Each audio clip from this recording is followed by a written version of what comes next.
দেখো এইমাত্র বাজার থেকে ফিরলাম, আর বাজারে প্রচণ্ড গরম একদম। দেখো ব্যাগপত্র, আর নিচে কিছু ব্যাগ রাখা আছে। আর এনেছি ডিম, ডিম এখনও রান্নাবান্না হয়নি, রান্না করব।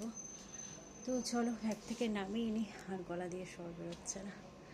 তো চলো এবার ঘরে ঢুকে গেলাম। এবার ব্যাগ থেকে সমস্ত জিনিসপত্রগুলো ঢালবো। ঠাকুরের জিনিস আছে, এই হচ্ছে ব্যাপার। আর এই যে ফ্যানের হাওয়াটা গায়ে লাগছে, কি যে আরাম লাগছে, বলার কথা না। ঠাকুরের জন্য একটু এনেছি ফল ফুল, এসব নিয়ে এসছে। এই দেখো, এই যে এইগুলো আনলাম, এই যে বিস্কুট, ভাজাভুজি। ফলটাকে আগে বের করি, আসলে এত ভারী জিনিস। এই যে ফল, লাল আঙুর আর বেদানা, আর আছে ঠাকুরের ফুল। ঠাকুরের ফুলটা আছে, একবারে বের করে নিই।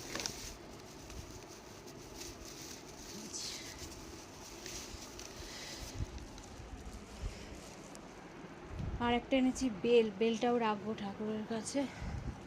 হচ্ছে ব্যাপার। দেখো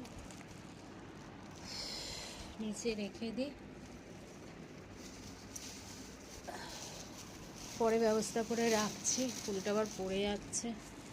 যেটুকু পাওয়া গেছে ফুলের দোকানে, এখন মানে মানুষ আর বিক্রি করতে পারছে না। আর এত রোদের তাপ বাইরে, মনে বলছে যে তাড়াতাড়ি এসে জিনিসগুলোকে নিয়ে যাবেন। মানে আমি একটা জিনিস কিনি আর সেই সব জায়গায় রেখে দিই।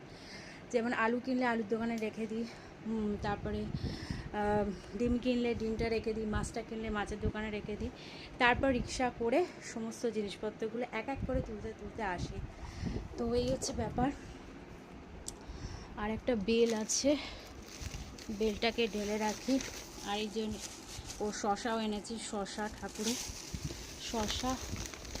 আসলে না গোপালের একদম ফল ছিল না। আর এই যে বেল, তো চল আগে রেখে দিই জায়গা মতন, কারণ এগুলো পায়ের যদি মানে লাগে না, কিন্তু কোনো কারণে যদি হয় তো তার ফলে মন থেকে খুঁতখুত লাগে।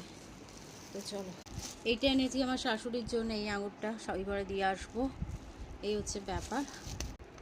আর এই গাছের সমস্তগুলো ঢেলে রেখে দিচ্ছি। আর এই যে পনিরটা একদম নরম হয়ে গেছে, গরমে পনির নরম হয়ে গেছে, ফ্রিজে তুলে দেবো।